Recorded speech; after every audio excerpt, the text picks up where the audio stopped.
Welcome back, battle brothers and sisters, to the continuing adventures of the Slayers.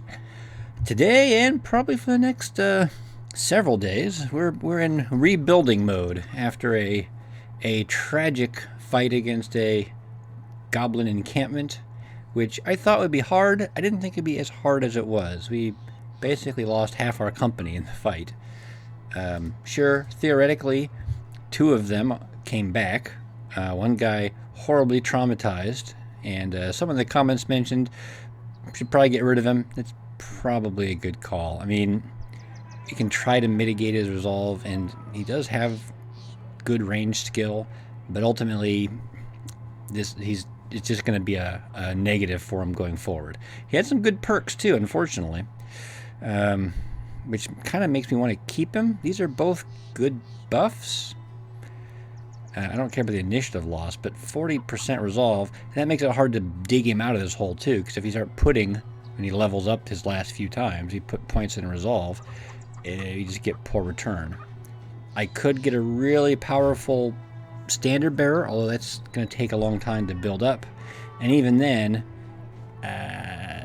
okay, ultimately he's still never going to have very good resolve. So he'll panic more easily than everyone else, and he won't get the confident, get the bonuses like everyone else. So we'll see about him. Someone else just lost an ear, which is typically one of the best permanent injuries you can get. So, yeah, I would be happy to have anyone get that one. There's also one like brain damage. That one's not great, but I think you learn, you get less experience, but you get a boost to your resolve. So that one, especially for your standard bearer or somebody, that can be pretty nice. But we did get two famed, named items.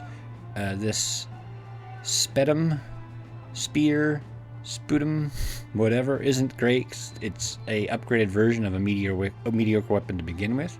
But this hammer, just for comparison's sake, 95 durability versus a regular hammer at 100. So it's actually a little less durable, but regular hammer has 30 to 40 damage. This does 34 to 46. We're talking 15-ish% increase. And then 254% effective against armor versus 225. So it's probably like 13% more. So not earth-shattering, but it is a significant upgrade. 15% and again like 13% or something. It's not bad, and it's nice that it's damage and then the effective against armor, because normally you're picking a hammer to smash through armor anyway. And both of it, a boost to damage and a boost to how effective it is against armor, they stack to just do much more damage against armor. So when we're dealing with orc warriors or warlords or whatever other heavily armored targets, this will very quickly chew through it. It's kind of funny, you look at your sell price, this incredible weapon, 674 gold, and just a mediocre regular hammer, 3,400. All right. So, do I just bite the bullet and ditch this guy? I hate to do it, but I probably should, and that's going to hurt me in the short term because I'm going to be down another dude. But in the long term, it's going to help me because I'm putting experience on my few remaining guys, and they'll level up. So, sorry, Herman, you're out. I don't like paying compensation. It's going to make people sad. They'll get over it. In fact, here, have a drink. That guy's drunk, whatever. We're not going to fight anytime soon. And I've been kind of remiss. I should be checking these rumors more frequently. But they're giving locations for locations for random encampments, and doesn't say where it is, like what direction. Haunting Fells Festa. So, I mean, since I have a cartographer, I make money every time I find a place. A lot of times they'll kind of say in general where this place is direction wise. They decided not to this time. And I don't see... Unless that's it. Necromancer's Lair. Okay. I think he did mention an item over there. So that's good to know. A famed item of some sort. So we might wander over there just to take a look. But realistically, this and the next several missions are going to be just trying to rebuild the company. Because now we're down to a couple dudes, a polearm dude in the back, and one range dude in the back. Not the greatest. So I'll pause it now. Actually, I need to buy some food. Then I'll wander around. I've got a tiny bit of money. And now that I've retired one of my permanently injured brothers, I can get the drill sergeant. Although he's awfully expensive. And I'm not in the position to... I can't hire him and replacement dudes. So we took a pretty heavy loss. But in some ways it's good. I had a bunch of mediocre brothers, and as I understand, contract difficulty is based off of the number of brothers you have and what their levels are. If I have a level 8 hedge knight, or I have a level 8 farmer, those guys are not going to be equal. But I think the calculus of the game might evaluate them the same. So in some ways it's good to cull some of those mediocre fighters, although I lost my two of my good range guys, so it wasn't all the mediocre guys who I lost. All right, enough jibber jabber. Buy food. I'm going to wander through these cities, see if I can hire anybody of value, and if anything of interest comes up, I'll let you know. All right, so something relatively quick. I just went down to the town just south. They had a militiaman available. Hired him, and what do I get? I get a wonky militiaman. Perk 1 point in fatigue. I mean, fatigue is useful for everybody, so that's good. Point in resolve. I mean, it's okay, but he's not going to be a standard bearer, so not critical. Although he does get a bonus, so he's at 40, which is a decent starting level. 3 stars in range, but his ranged ability is pretty mediocre. So what do you do with this guy? Do you make him a dude? I mean, 93 is not a great starting fatigue. 58 is not a great melee skill. 4, I mean, so some of the things you're looking for a militiaman, you're looking for better melee skill, not great. Defense, not great to start with. His resolve is good for starting as a dude. It's above average, I would say, but it's not anything remarkable. And his super skill, ranged, is starting pretty low. But if you dig into the mechanics, so he should on average get 4 to 5 range skill per level up. 10 levels, 45 points on average. So he can get up to, theoretically, 83. 83 is not great, but if we look at this dude, I was looking at this guy. He's like 64. Well, 64. He only got 2 stars, and if you look at his, with 2 stars, you'll get 4 per level up. With 4 levels left, he would get up to 16, so he'd get up to 80. But because he's got a hangover, he's got negative 10 range skill, so he's actually a little bit higher. I'm actually kind of tempted to keep this guy anyway. He'll be a slow grow, but I think eventually he will get pretty high. I don't think this guy has gifted. I may end up having to give this guy gifted just to get him close enough. But yeah, let's go for it. Look at that, see? 4 right away. It's the low end of what he could have gotten. Damn it! It's just my luck. So, whatever. We got somebody at least. I mean, I spent just over 1,000 gold for him because he had that stupid polearm, which is mediocre, but it jacks his hiring price up. But I figured I'd take a gamble on a militiamen, and it didn't pay off as well as I had hoped. What are you gonna do? That happens sometimes.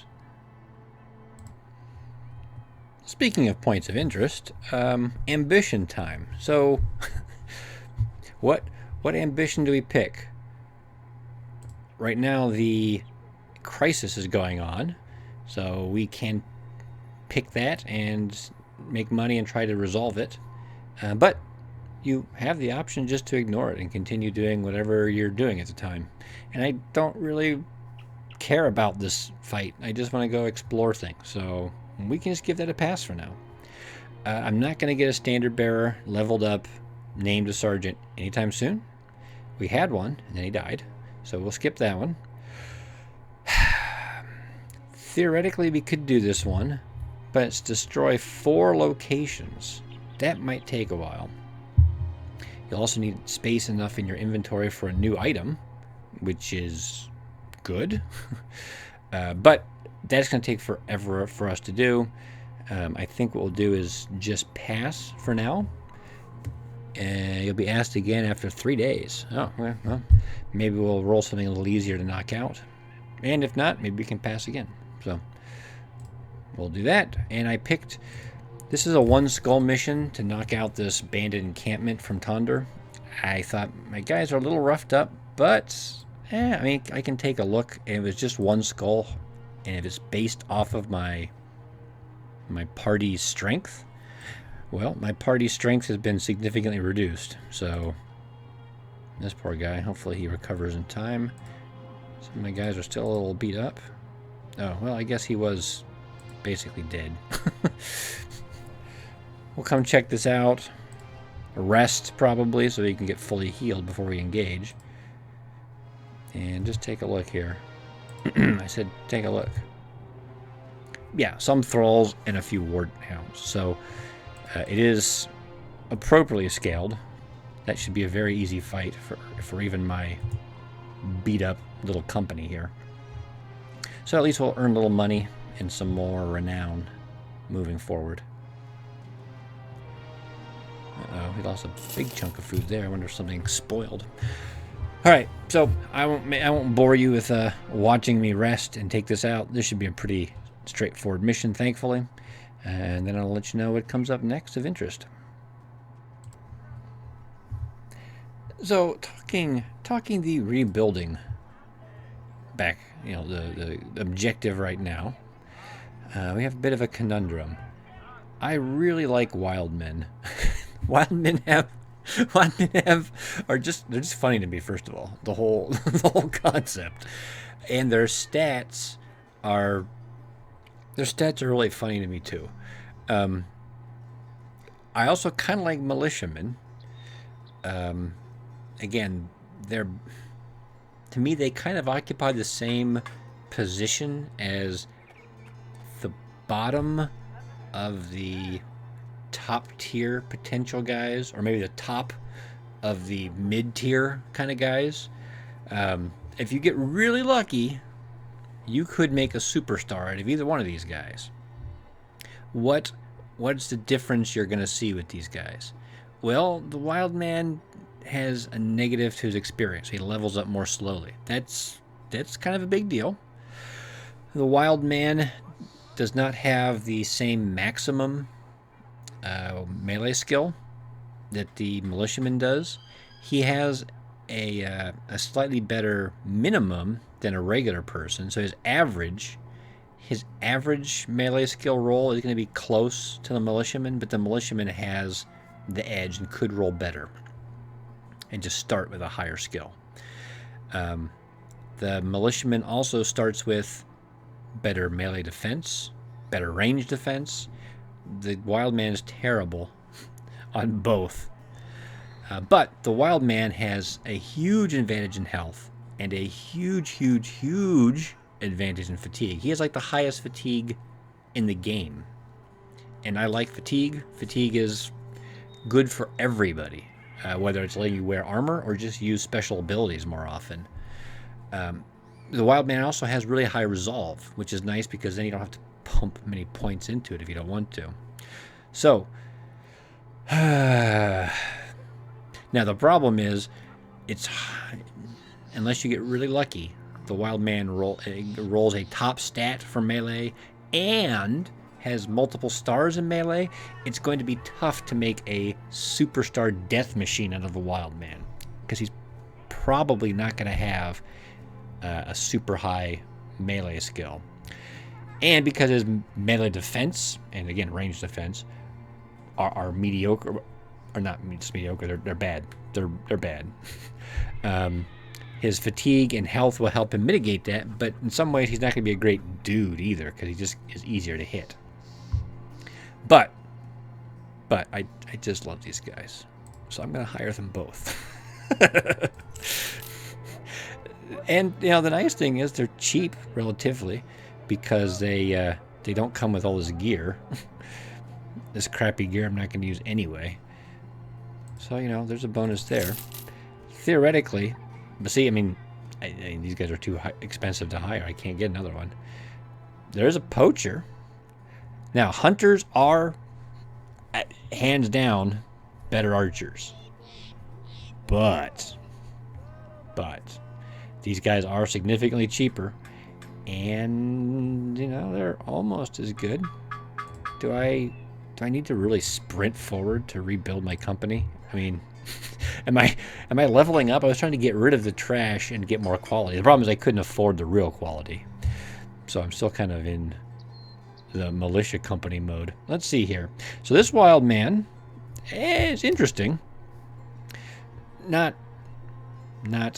incredible roll. Although let me double check here. Okay, see, I'm looking in the Battle Brothers wiki here. 57 is the max he can roll. So 56 is pretty good, and he's got 2 stars, which I think is going to be like 2 to 3 every turn, or maybe 3 every turn. So I mean that could be very good. Now he doesn't have any points in melee, any stars in melee defense. His fatigue is good. 109 is a good starting range, but nothing. It's like, again, looking at my chart over here, the attribute range for fatigue for a wild man is 108 to 123. So he rolled at the high end for melee skill. He rolled the very bottom end for fatigue, and he doesn't have any stars in it. So hopefully he'll still roll high. He'll still get a high amount of fatigue, and if he rolls really well, maybe he can be a superstar here for me. We'll see. Nothing else, no other perks or anything. Let's see my other dude while we're here. Also 2 stars, not as high. 53 is the absolute low end, but 2 stars, so he'll at least level up in it. He did score the middle of the range for fatigue. 49 resolve is good. What was the other guys? 42. I mean, either way, pretty good. Again, no stars in melee defense, and he's at negative. That's why I said he wasn't just bad. These guys are terrible. When you have negative 70 health, again, no stars in it. They both have good health. So, I mean, ultimately, they both got 2 stars in melee, which is the most important stat, probably. Hopefully they'll do well enough here that their fatigue doesn't become an issue. Worst case scenario, I think with 2 stars and 56 starting, this guy, if he doesn't get enough extra, he could be a polearm guy in the back. And this guy, even if he doesn't roll great, he's already at 116. He's gonna score well enough to be a dude in the front. And he may not, because of this, his melee skill may not be good enough for him to be a 2-handed guy, but he could be a very effective frontline dude. So, I'm not terribly displeased with our rolling. And let's double check. I can hire this guy if I want to go completely crazy, which I do. I have been drinking again. So, but if I'm going to hire a dude, I need to make sure I at least have enough gear to equip them. And I do have another longbow, and I have arrows and crap. So, okay, I can equip these dudes. So, We will kit them out. Oh, hell, let's just look at this guy. He's 10 more than 420, dude. So I'm sure he's going to be a standout superstar.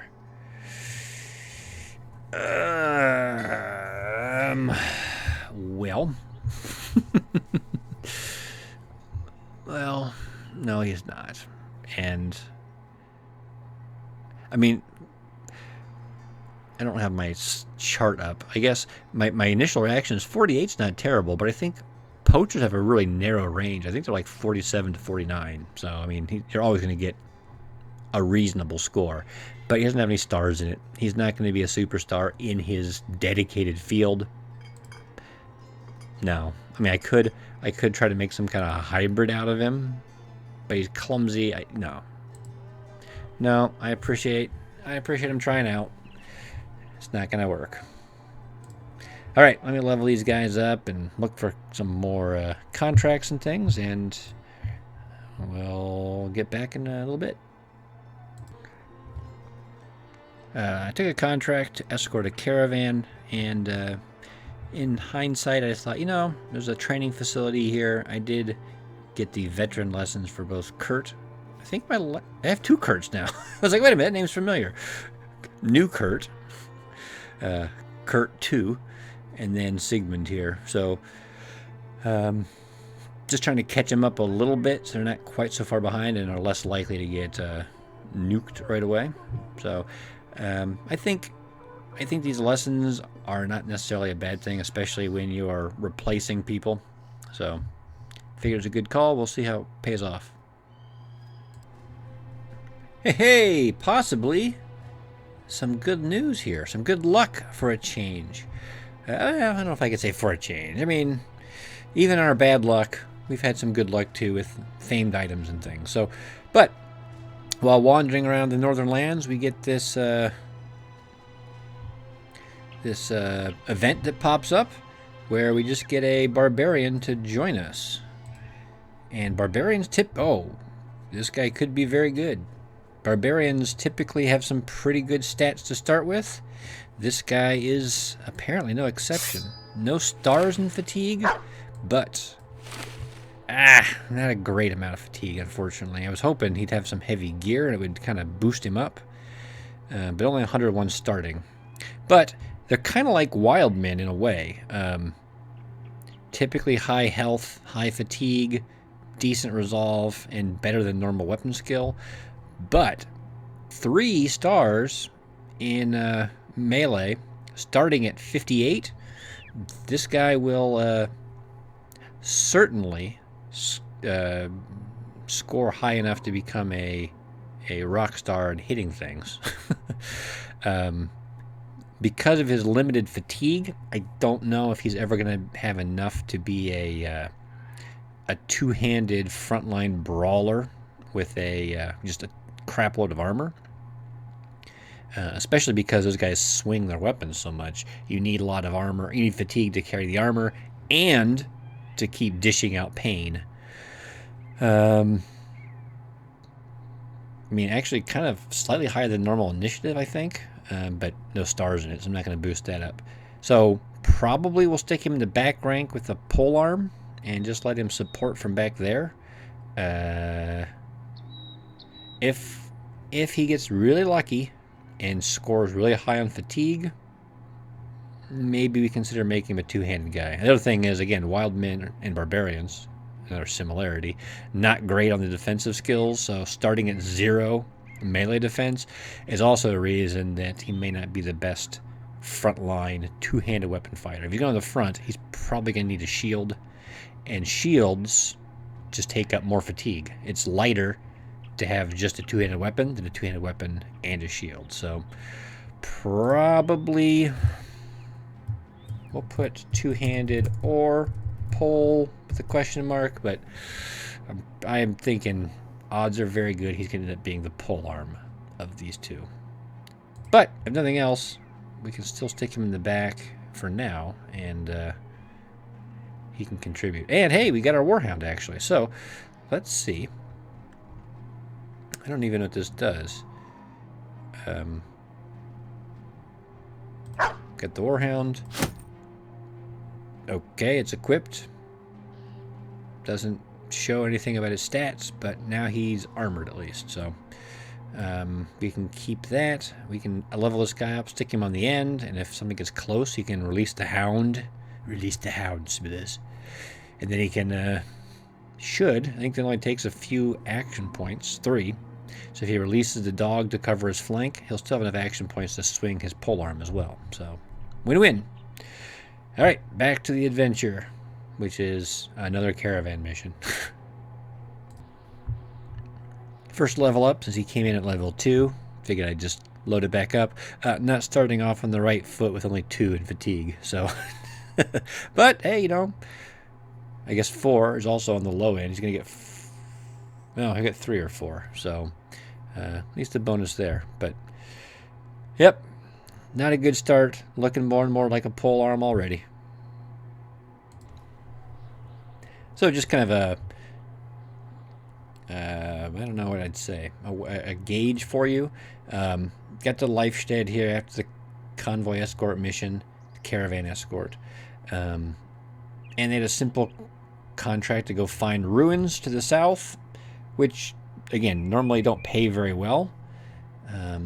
And considering my daily thing and the amount of food I eat, I don't want to spend a lot of time looking, but said it wasn't too far into the south, and because I have the cartographer, I earn a little bit more. So, location of the ruins is here.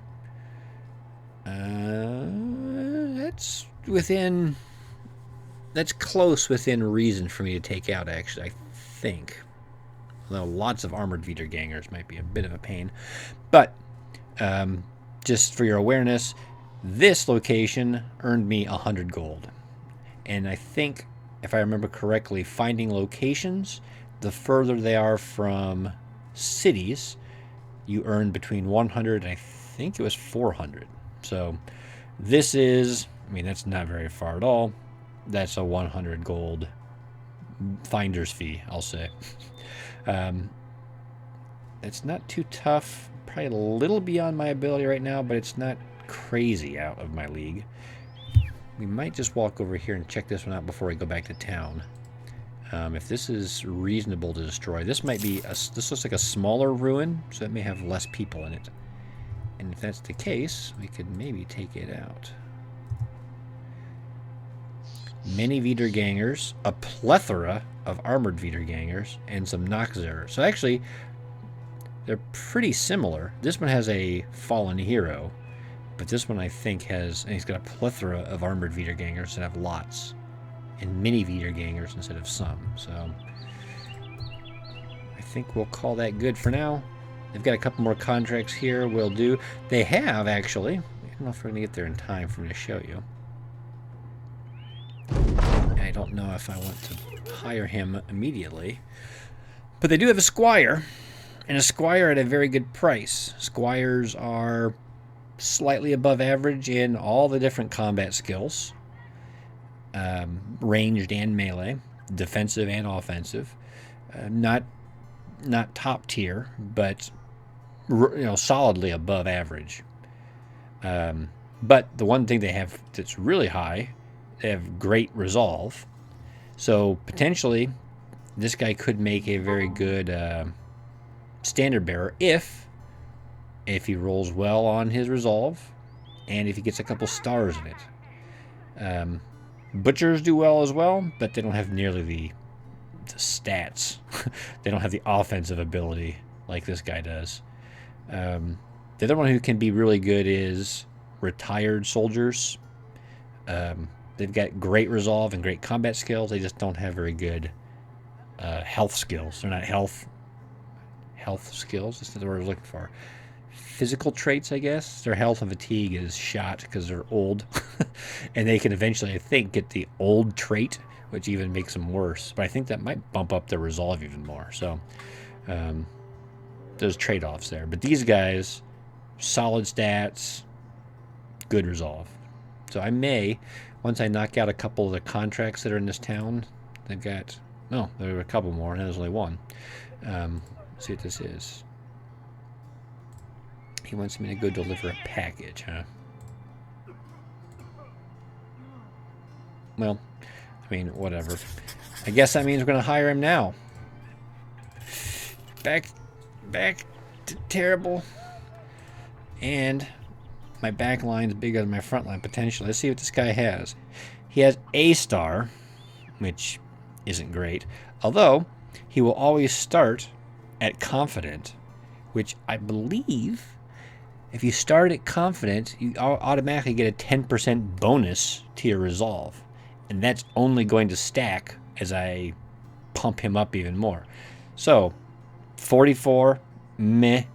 1 star, meh. But let's look at the other stuff. He's got 61 as a starting, which is pretty good. Fatigue's 103. I mean, I can't make too much else out of him.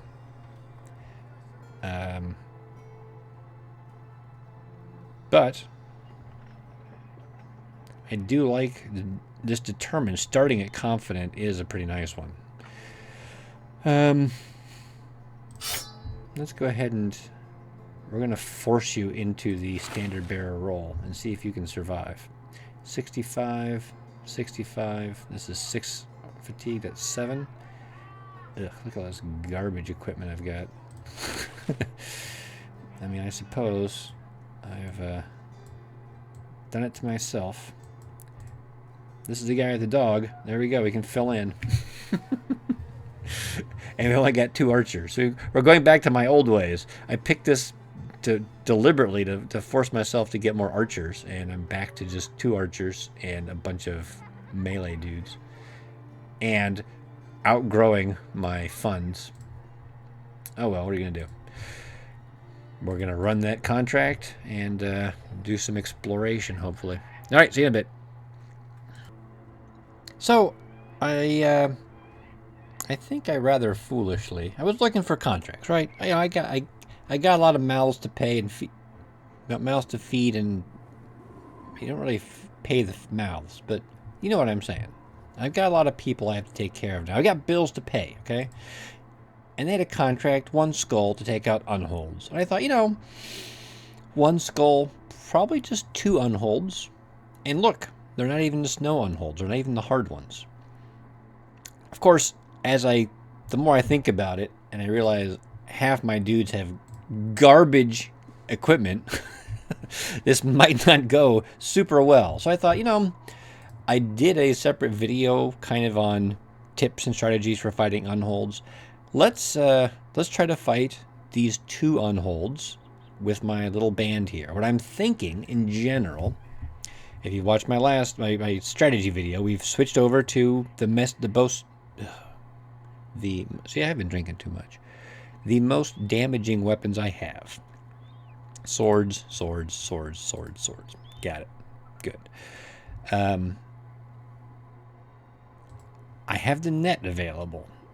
I want to kill one of these things as absolutely quickly as possible. And even though they're not hard to hit, I want to make sure everything hits them so I kill them quickly and they can't just as easily bust through to my rear ranks. What I think is going to happen ultimately is... oh, okay. So this guy, 41 defense, this guy 36. That is going to change. This guy, 48 defense. With the shield perk and everything, right? He's got the shield perk. So this dude is going to try to tangle up one of the unholds and just shield wall. And just hold one unhold in place. Fix him in place while the rest of my team tries to absolutely swarm and kill the other unhold. And then, hopefully, once that's complete, then we can focus on the other unhold. Depending how the first unhold goes, I mean, realistically, they're dangerous, but they're not that tough, and especially there's only 2 of them. We can really overwhelm them and do a lot of damage. So I think we'll try to kill both. Worst case scenario, eventually we kill one unhold, the other unhold pushes or throws that guy out of the way and then just runs. This is, of course, just the theory, but I think it's a reasonable expectation for this particular fight. Which Kurt? I have two of them. I'm not a big fan of that. That every once in a while that can be a successful thing, but in general it's just bad for your wild man. So there is some high ground here. And there's some high ground back here actually. This actually may just completely try to fall back. If we can get our whole group onto this high ground. Now the only difficulty will be because unholds can push people around. Theoretically, our chances of staying on the high ground are pretty limited.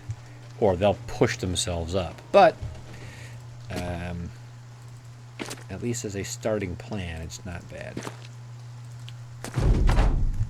Just keep on keeping on.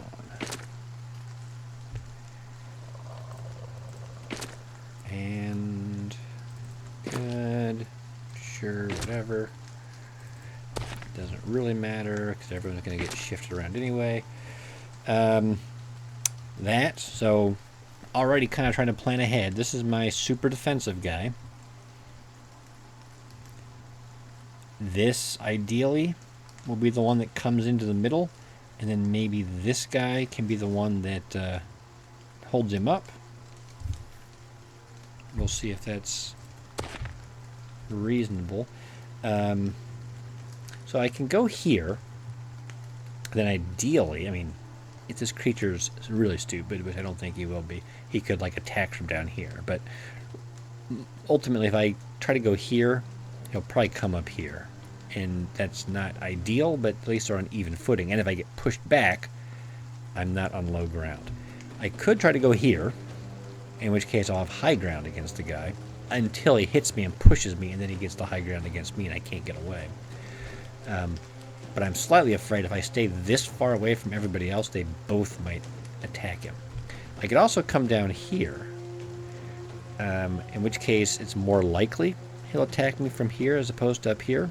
But then again, if he hits me, he pushes me down one, he follows up, and then I'm on the low ground, I'm going to get hit again. And I don't want to get hit twice by these things. So I think we'll play it safe and hang out there. And everyone else is going to keep on moving back. Well, now they're both in the middle, which is less than ideal. You're going to wait. They've already moved. Archers and everyone have to move to the back. We'll see how that goes. Even if I could shoot, I probably shouldn't, because they'll just heal it back. And while we were wandering through the mountains looking for these guys, we had a little event where he got his hand crushed, which is excellent. That's exactly what I needed. Wait. Step back. 1, 2, 3, 4. You're safe there for now. I mean, he may as well stay here, I guess. Try to stop them on the low ground. You're going to step back there once he moves out of the way. You should not be in the front lines at all. You should probably be back here. 1, 2, 3, 4. You can inspire everyone from back here. Actually, you should step down here, because I'm thinking they're going to come into the middle now. So I don't need a guy here. I need a guy in the middle here. And everyone waits. Wait, wait, wait. Okay, well, theoretically, they both could come down here now. But that would force one of them to be on the low ground. I'm going to have everyone just... Oh, I should be shield walling, really.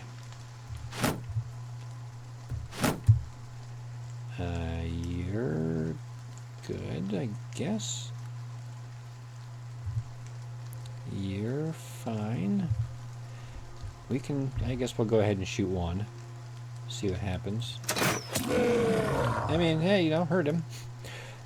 This goblin crossbow does knockback and pushes most targets back. I think these guys are big enough they're immune to knockback. So, and you can get hit as well. So I'm gonna shield wall. All right, let's see what happens. Oh, okay, you can shield wall, and then we'll have everybody here supporting each other, I think.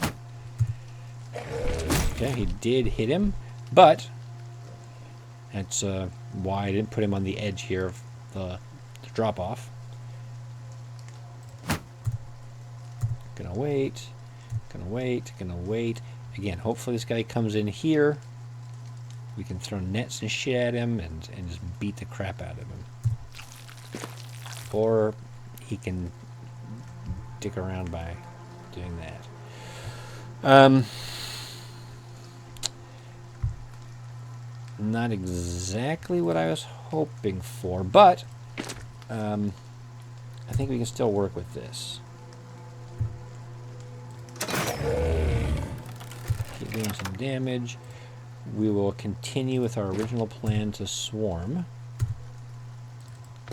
Now, if he does hit these guys and push them out of the way and step forward, if he attacks these guys, at least they're on the high ground, so they will be harder to hit.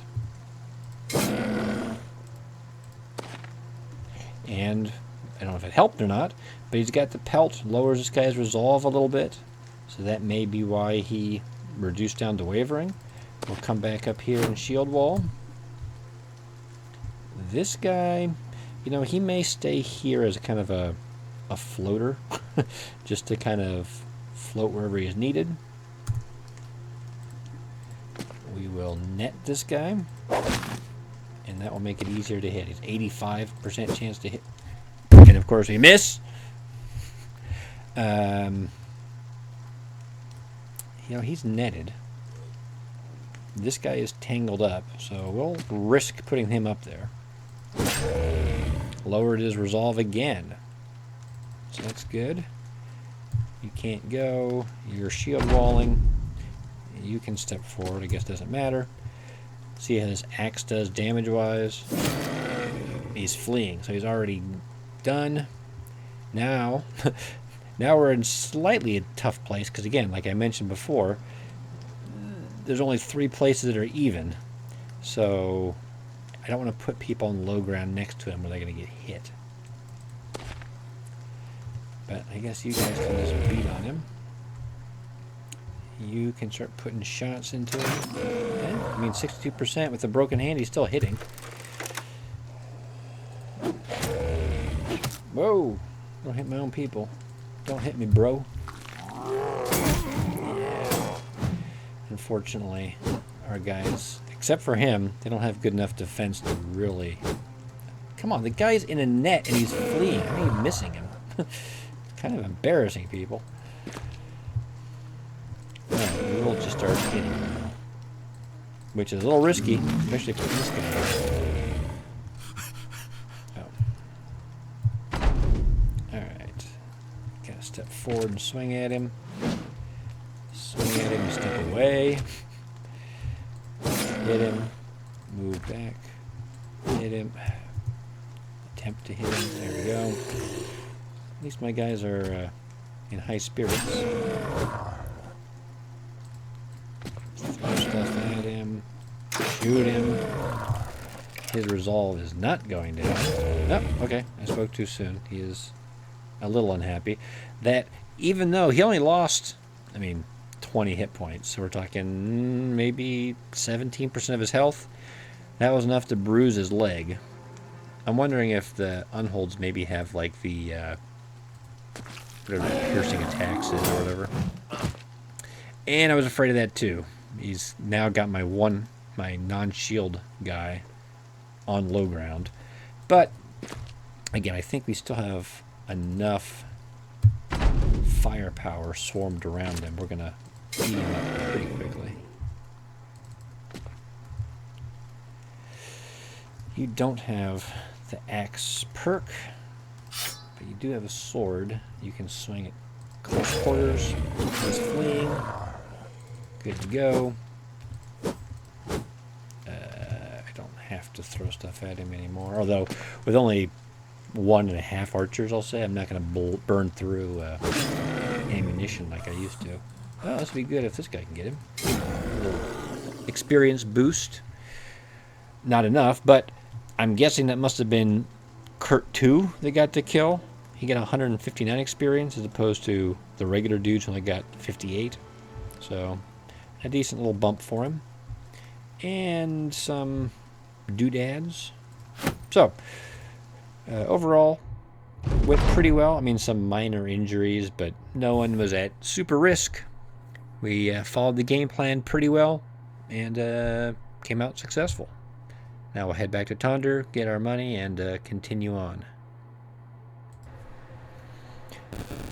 So I did a few little contracts here and there. Moved to the southern middle area.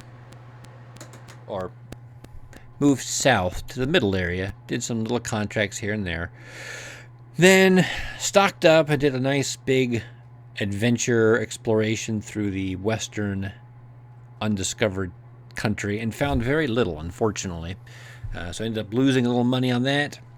But on the way back, came across these two unholds. I was about to say trolls.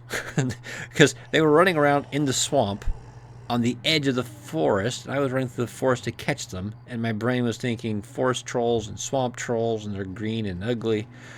Either way, we already saw me fight 2 trolls, and that one went pretty well. My gut tells me this one should go better, although I don't have a net, although it didn't really help last time.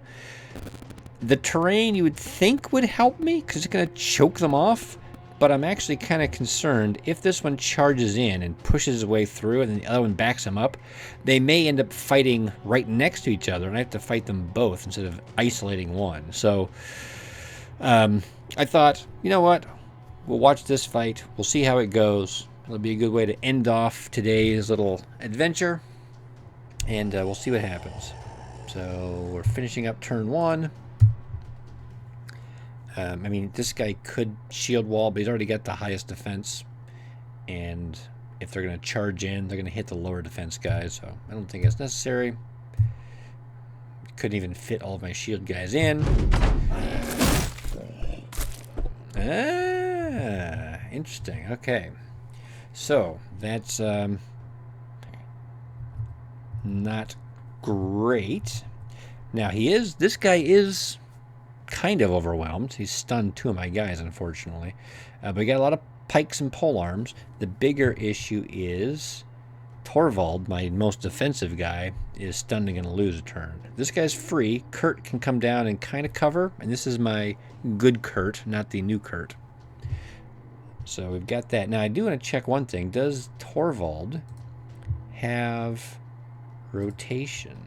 This is the wrong Torvald. He does have rotate. So even if one of these guys gets in trouble, although if they get stunned, I don't think he can rotate with them. But if they get engaged in melee, Torvald could rotate him out, assuming I kill this guy and it's a safe rotation.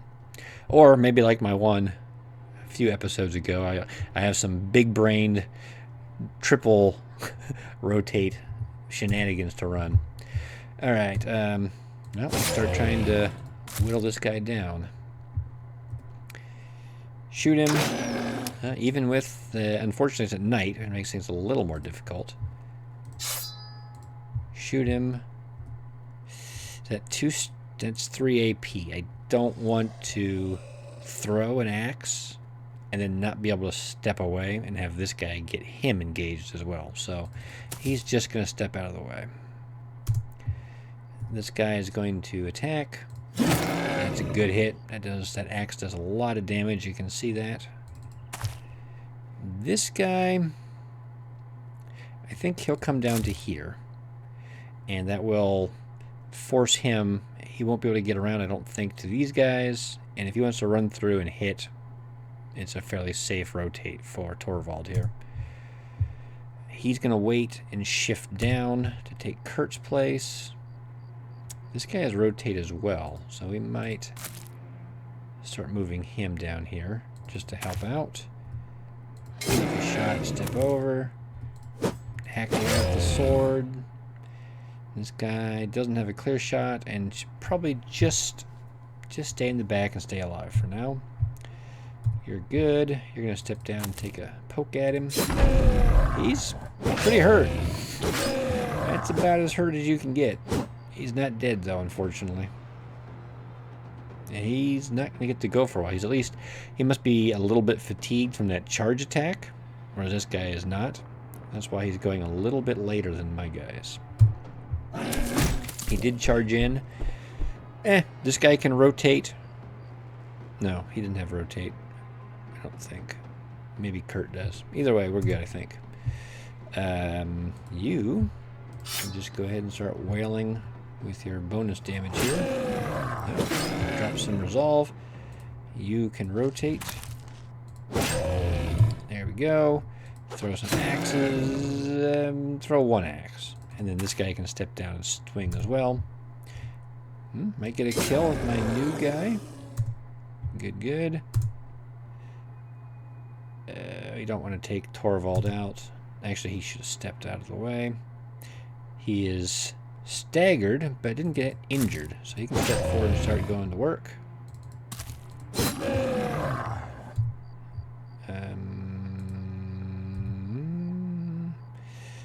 We've already moved. And you're kind of in the way. Wait. This poor guy hasn't been able to hit anything. But the axe should put some hurt on this guy. He's fleeing, I think. Yeah. This fight is over. Let me just chop him up. Yeah, we got plenty of ammo. Whatever. Oh, maybe this new guy get a kill. Maybe this new guy. There we go. Didn't get a level up out of it, but you can see 188 experience. So he did get a couple boosts, so that's good.